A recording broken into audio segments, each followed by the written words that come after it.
Hi, this is Jeff Altman, the Big Game Hunter, and you're listening to Job Search Radio. Salary negotiation.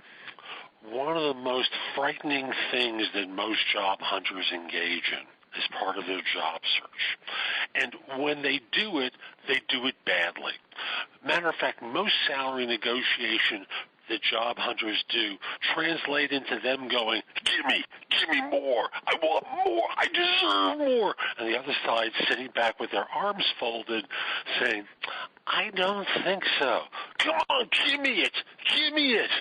No, I'm not quite sure. And that's as much in negotiating as most people do. Now, on my show this week, I have a guest that's going to show you a great way to negotiate that puts a positive spin on it, that's real easygoing, that comes from her experience growing up with a dad who raised horses, and how he would wind up negotiating with people who want to buy horses from him. So sit back, listen to this show. She is a hoot. Great guest.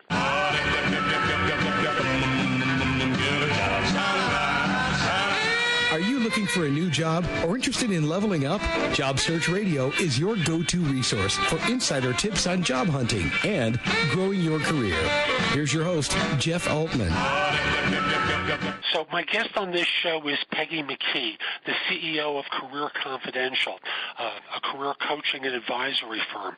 Peggy, welcome to Job Search Radio. Tell my listeners about yourself and your firm. Well, thank you, Jeff. Thanks so much for inviting me on here. I know that we have a topic that is going to be very interesting to your listeners. My name is Peggy McKee. I am the CEO of Career Confidential. I have been an executive search recruiter with my own firm, PhD Consulting, and the CEO of Career Confidential. I've done recruiting and career coaching at all levels for the last 15 years. And at Career Confidential, we started in 2009.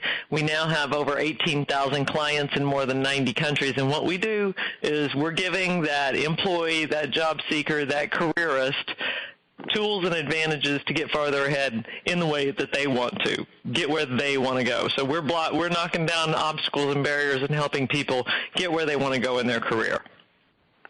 Fabulous. So let me paint a situation for you. This week I was talking with a guy making about $2.25, $2.50, general manager for a well-known organization. He's finished interviewing. He's received an offer. It was a little bit less than what he was looking for. So he goes back and forth with the owner of the firm a few times. And suddenly the guy turns around to him and says, I think I've had enough. I'm done. I'm pulling the offer. I think that's what every job hunter's afraid of when they start doing a salary negotiation, that this job that they've worked so hard to get is going to get taken away from them. So let me just ask a blunt question. Should someone go out and negotiate? Absolutely negotiate. There are many reasons to negotiate, and we can also address that situation with the gentleman that you're speaking about. But do you want me to go ahead and elaborate on why you need to negotiate? Absolutely. Well, I was sitting here thinking about this before the show, and the reason you have to negotiate, or that you should, is that if you do it correctly, it never hurts. Okay? I would submit to you that the gentleman who negotiated with that owner did not do it the way that I would suggest that you do. So pay attention to the rest of this show, because I'll explain to you what I mean by that. So, one, it never hurts if you do it right. Two, you may be leaving money on the table that you could have for your family based on the value that you bring to the organization, and if you don't ask, you won't know. Three, it shows executive and communication skills, which is what you want to do. Even if you don't receive a concession, it will still make you look and seem more valuable to them. And four, it sets a value for you. I know that when we talked a couple weeks ago and you'd asked if I'd come on to the show and we had talked about this being the hot topic, I had just gotten an email from a gentleman who told me, hey, Peggy, I tried to negotiate when I got my job offer, I was unemployed, but I tried the negotiations that you told me. They told me that they could not do some of the things, and other things they did do. They brought me on board, and here's my great story for you, Peggy. 3 months after being on board, I have exceeded their expectations, and my manager just came in and actually gave me the pay that I had asked for in the initial negotiations because they were so thrilled with what I'd done. Now, when I came into the organization, I hadn't set that value for myself, but I asked for more, so they thought I knew that I felt that I was worth more, and then I delivered, and then guess what? I got it. Now, is that always going to work out? But no, I'd say no. But, Jeff, for that gentleman, would that manager have come in and given him a raise without that? No. No, because, see, he created that thought in that manager's mind, and even though he didn't get it, he did increase and improve his value, and then now it's actually paying him in his checkbook, right? And that's exactly what someone needs to do. From my vantage point, I agree with you. You always have to negotiate because let's work with the assumption that this individual didn't do it correctly and at the end of the day annoyed someone sufficiently that they pull the offer. But for most individuals, as you said, it demonstrates leadership because after all, why would you possibly take the first thing offered to you? Can't you at least try? Mm-hmm. Worst comes to worst, they can. And if they can't, you can have good circumstances come later. So I agree with you wholeheartedly, but this now begs the question, how should someone begin to negotiate? And we can use this person, individual, as a model for how you talk about it. Well, here's, I would submit, again, and I don't know your individual, but when you have a situation where you get an offer rescinded, usually there's some other variables and factors, okay? And here's a few of them to think about. One, you can have a candidate who is getting a tremendous offer already, who is lucky to get that offer. Maybe they've been unemployed or less than perceived greatest value, and that person begins to ask more and doesn't ask for more with the positive side of negotiation. They say things like, I don't know if I can take this job if you don't give me X. Well, who likes to be dealt with that way? When you deal with someone like that, you put them on the defense, okay? You don't want someone to be defensive. The way that I negotiate and the way that I coach people to negotiate is from a positive point of view. When I go into a negotiation situation, I want to already be visualizing that we're going to get along fabulously, that we're going to find something that's going to be good for both of us, and we're going to both walk away happy, and I'm going to make sure that happens. And notice I didn't just say what some people will say, which is, I'm going to get mine, okay? That's not how you negotiate, or at least that's not how you negotiate successfully. The way to negotiate is to create a situation where everyone wins. Okay? So when you speak because if you have every positively, I'm going to interrupt you here. From a positive point of view. So, and it goes against what some people believe in, Jeff. I have coached folks at CFO levels in some of the biggest organizations out there. You would be stunned if I gave you some of the names of the organizations. CFOs, CEOs, CIOs, CTOs, and here's what and some of them, when I say this to them, they don't like it. Because they want to say, if you don't give me X, I won't do Y. What I want to say is, I want to do Y so bad I can taste it. I am so thrilled. I'm on board. I'm ready to go. We can work out the start date. But before we can do Y, I need a little more help with X. Very, very sweet. I like that. It's nice, isn't it? And see, and the other thing is I don't worry about, a lot of people try to come up with very executive language. You know, they want to speak in terms that are significantly positive for both parties at the negotiation, blah, blah, blah. And I know I'm not doing a good job. I should have looked up a bunch of words for you that would have been very big and impressive. A lot of people think that you got to come at negotiation from that side. I don't like to negotiate from that side. I go back to my horse trading days. My dad's a rancher, and we sold horses and cattle and everything else under the sun, and he always asked for more. But he didn't make it a very big decision. So he wouldn't say, if someone offered X for a horse, he wouldn't say, oh, no, I'll never sell that horse for X. He would say, X isn't quite enough. What else could you offer? You know? In other words, going for something else in lieu of the... Yeah, and not putting them on the defense. Man, I think this horse is right for you, and I want to sell it to you, but, I can't accept that. So where could we... And maybe it won't work out for us. Maybe you can't buy the horse. And if you can't, that's okay. You still come over and ride her every once in a while. You can't own her because that's going to cost a little bit more, right? And so it's a very positive place to come from where you don't have to make someone have pain. So I want to say to a manager, I'm ready to accept your offer. I love this job. It's perfect for me. Okay? Now, there's a couple things we have to do, though, because my salary, it needs to start with a 9 instead of an 8, right? So what am I saying there? You're wanting to pay me $80,000 to do the job? I need 90. I don't say, I'm going to need more money for compensating me for the abilities and the skill sets and the experiences that I'm bringing to the table here. I say, Jack, man, I'm in. I can start next Monday on March 9th, and I guarantee you I'm going to exceed your expectations.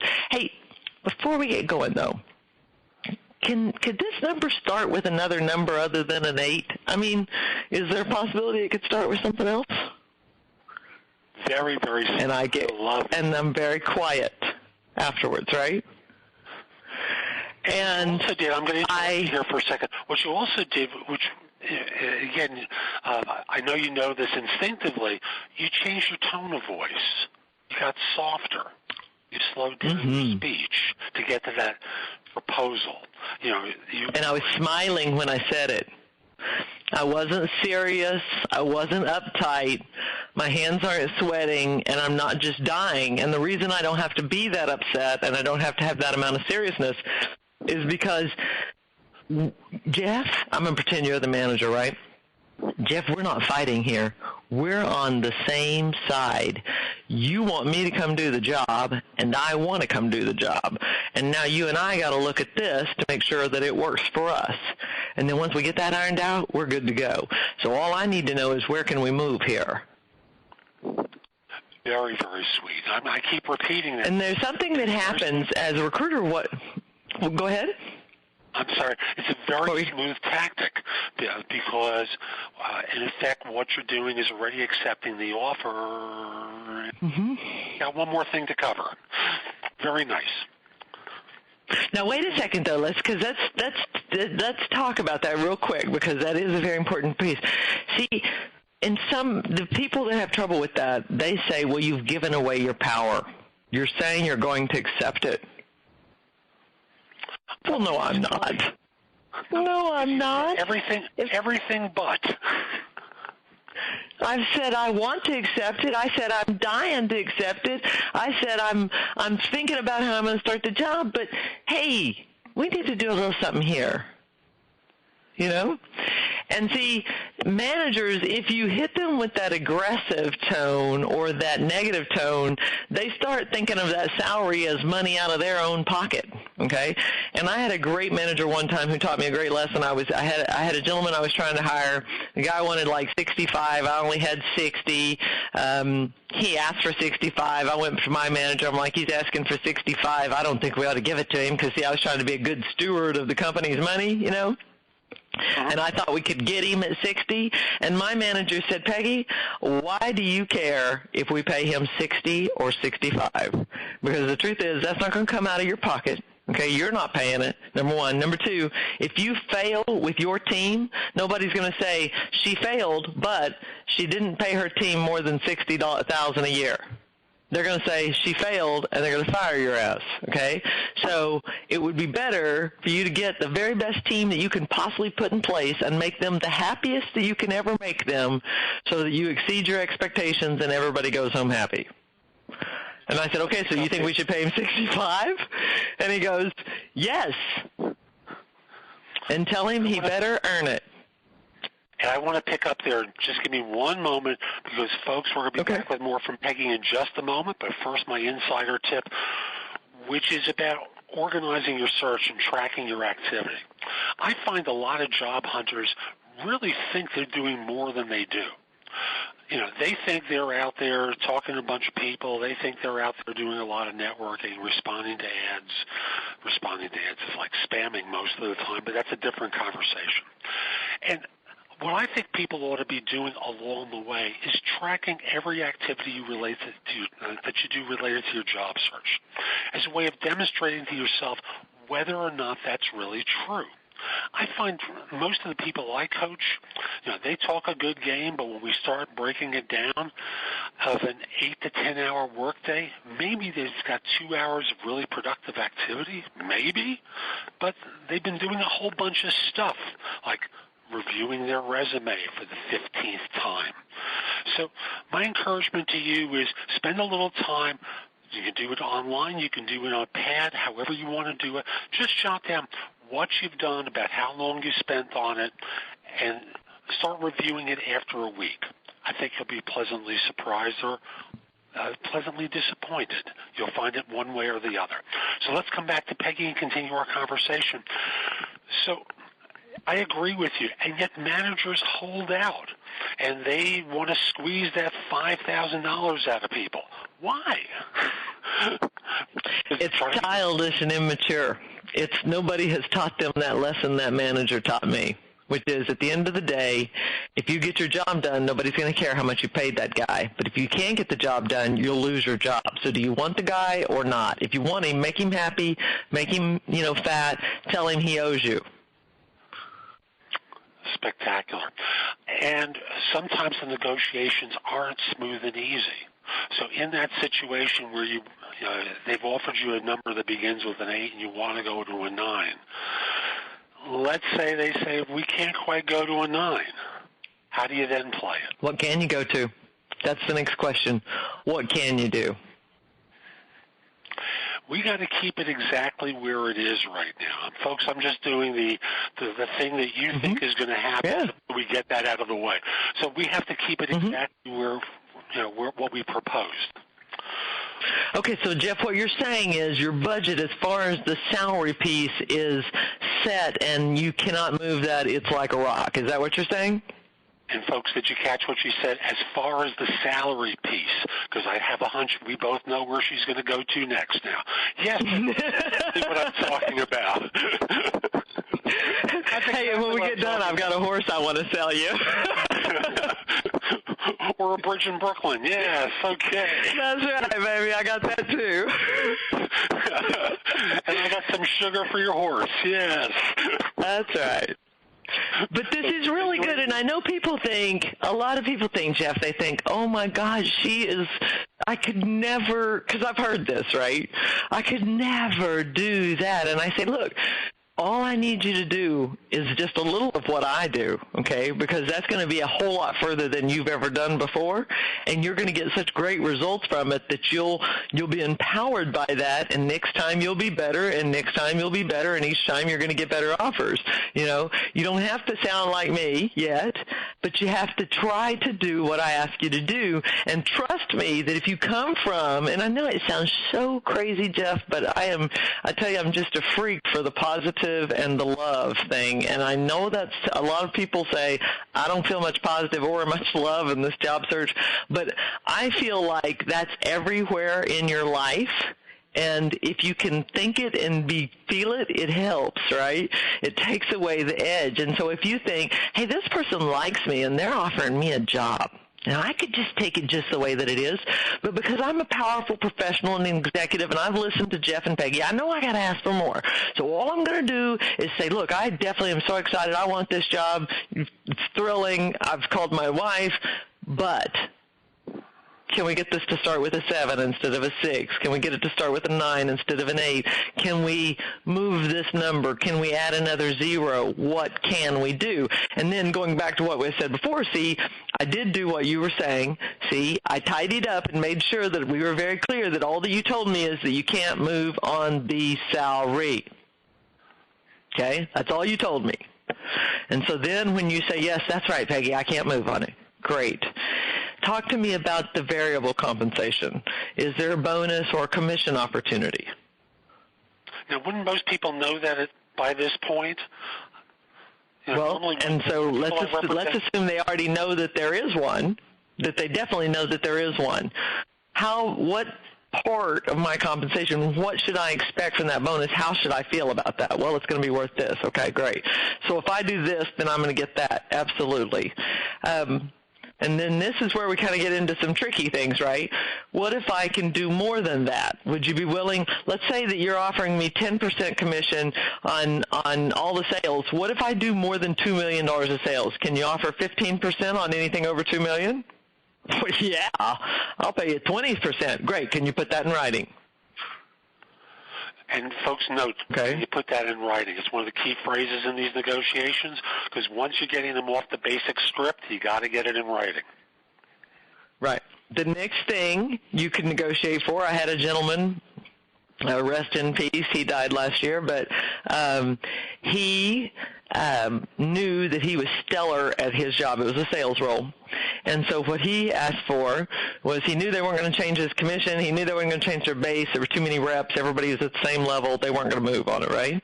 But the VP of Sales and Marketing wanted a specific agenda achieved, and he had some specific things that he wanted. And so this guy, Scott, said, listen, if I do X and Y, will you buy me a Rolex? And the VP said, which one? Because, there are Rolexes at $5,000 and there's Rolexes at $30,000, And this guy, and I don't pay attention to that stuff, Jeff, but he picked out one that was a $10,000 watch, and he said, if I do this, I want this watch. And I don't know if he's got it on him in the grave, but he did get the watch. And the reason he got it was because he negotiated for it. And everybody knew that he did, and he knew he could achieve what he did, right? The other thing that you can ask for is you can think that if they say no, they're not really saying no, they're saying not now. Okay, great. So I understand it's in rock, it's in stone, we can't move that at all.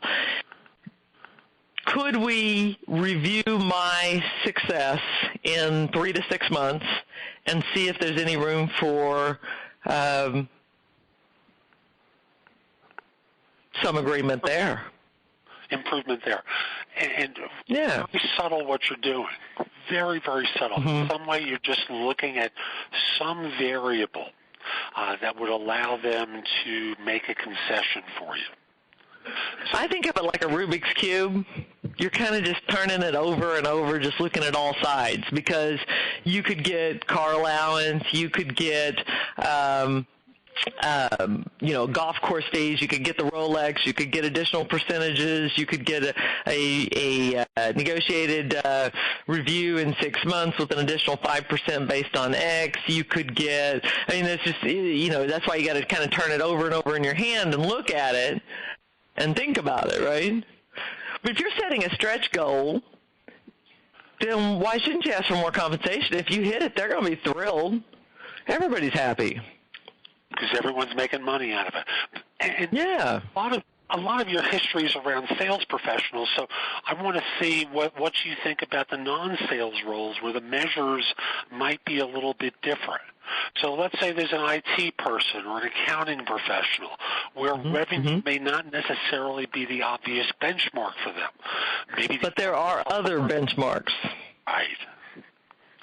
So there are other benchmarks. So this is where you have to be insightful and have thought out what it is you do that makes you valuable. And some people don't think about this. It's funny, I'm thinking about writing a book on, the redneck approach to salary negotiations, because I have a buddy, a redneck, who does a redneck kind of job, and he's amazing at what he does. I guarantee he makes his company millions of dollars based on his job. Okay, and he makes like $60,000 a year. And he said, he called me about something else, and he said, well, I'm thinking about asking for a raise, but I'm not sure. And I'm like, well, tell me about the job you do and what, and of course he's putting himself down, because rednecks don't boast about the jobs that they do, by the way. They're, good old boys, blue-collar professionals. They don't brag about this stuff, they don't, right? So he's going on, but I started asking some questions where it was becoming very clear to him, he could actually see, you're right, nobody else could do that. Yeah, I did do that. Oh, yeah, I did that too. And you know what that means? And he's like starting to get in it, and I'm like, and you still don't think you're worth a raise? And he goes, oh, man, I'd like to ask for one, but I just don't. And see, the reason is because he thinks he's going to have to go in there and say, I'm going to quit if you don't give me this. And I don't think he has to do that. I think he goes in there and says, I love working for you guys. I'd like to get paid a little more for what I do. Let me tell you about what I do. Maybe you'll be okay with it too. So it's not I'm not going to give you this. It's yes, but let's work on this. There's no to it. So your gentleman that got his offer rescinded, there's a couple different things that could have happened. Number one, it wasn't a solid offer anyway. Number two, he was an on-the-fence candidate. They didn't really love him. They were settling for him, and then when he made noises, they said, forget it. We're done with you. Number three, you mentioned he went back multiple times. I am not up for this. I can't stand it when someone tells you they know how to negotiate, but they want to negotiate one piece and then have another meeting to negotiate another piece, to have another meeting to negotiate, and you're going, when are you done? See, that's when it becomes tiresome, and that's when I say, you know what, maybe we should move on. See, because you've made me cranky, right? Because you're not playing by the I love you, you love me rule. You're trying to still squeeze stuff out of me. We didn't come to an agreement, right? Of course. I know I hate that. Yes, and that's why he got the offer rescinded, I guarantee it. And to add to it, I bet he had a negative tone in it. So they didn't even feel like he loved the job already anyway, see? So they weren't feeling any love.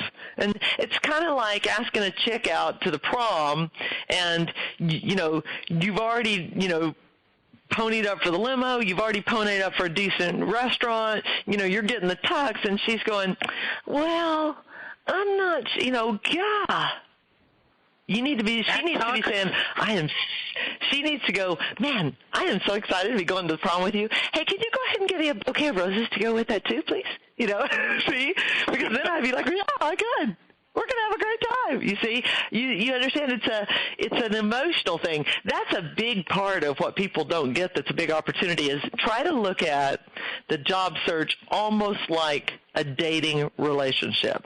When you're in the interview, you're dating. So dating people don't, and forgive me if I move over any lines that people don't like, but when you're dating, you don't leave the toothpaste off the toothpaste thing, right? You don't leave the toilet lid up. Boys shouldn't be doing that if you're dating. You open doors, you say nice things, you give them nice notes because you're fresh in this relationship and you want to make sure they know just how much you like them, right?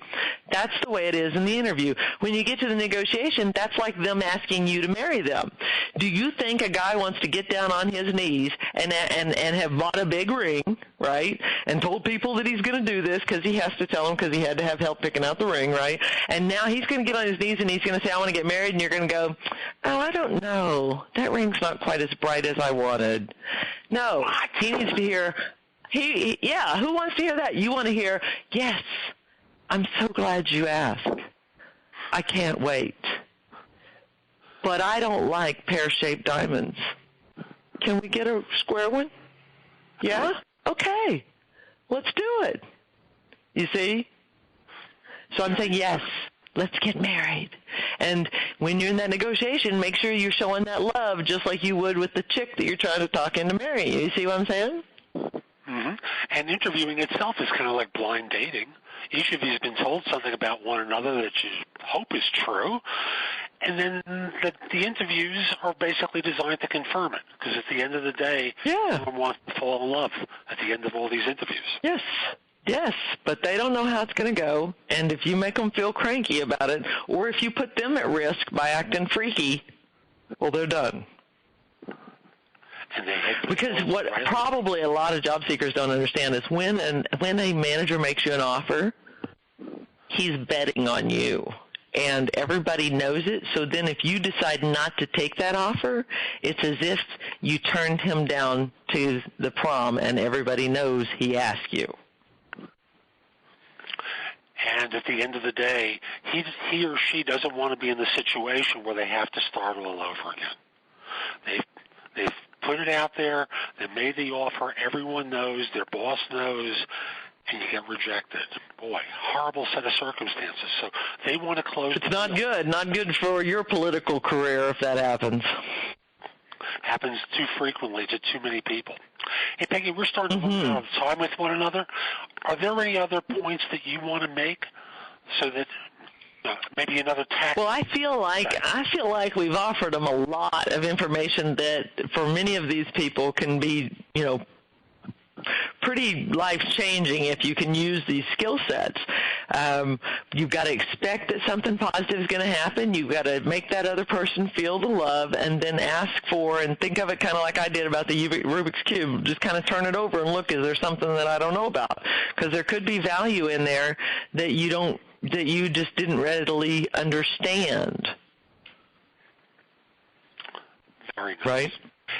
Mm-hmm. Peggy, how can folks find out about you and your firm? They can look at careerconfidential.com. That's our website, careerconfidential.com.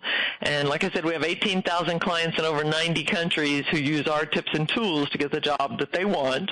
The other thing is I want to let you guys know we have a product, and I sent you the link so that you could share it with them, that is a salary negotiations product. And it involves an e-book written by Jack Chapman, who's one of the best salary negotiators in the world. Okay, he's on his 6th edition of an e-book. It also has an hour webinar between Jack and I going over these kinds of things that we just went over with you. And it has an additional hour and a half of Jack's audio going over some other salary and compensation conversations so that you can kind of steep yourself in this vernacular, and it's going to help you do better when you get to that negotiation table. So you can give them that link, and again, they can also look for it. Go to careerconfidential.com. They can also call us on our phone number, 800-691-2562. Peggy, thank you. I really appreciate you making time. Well, I appreciate you asking me on the show. It's a great topic. Folks, wasn't Peggy terrific? I think she was, and I'm sure you do too. She's giving you tons of great advice. And I want to encourage you, visit iTunes, give Job Search Radio a great review, because it's going to help other people discover this interview and others that I've done, and provide them with great information to help them with their job search too. Also want to mention, if we're not already connected on LinkedIn, connect with me there. My page there is linkedin.com/IN/the-big-game-hunter. I look forward to connecting with you there. I look forward to coming back next time with another great guest to help you with your search. For more job search advice, visit Jeff's website at thebiggamehunter.us. That's thebiggamehunter.us.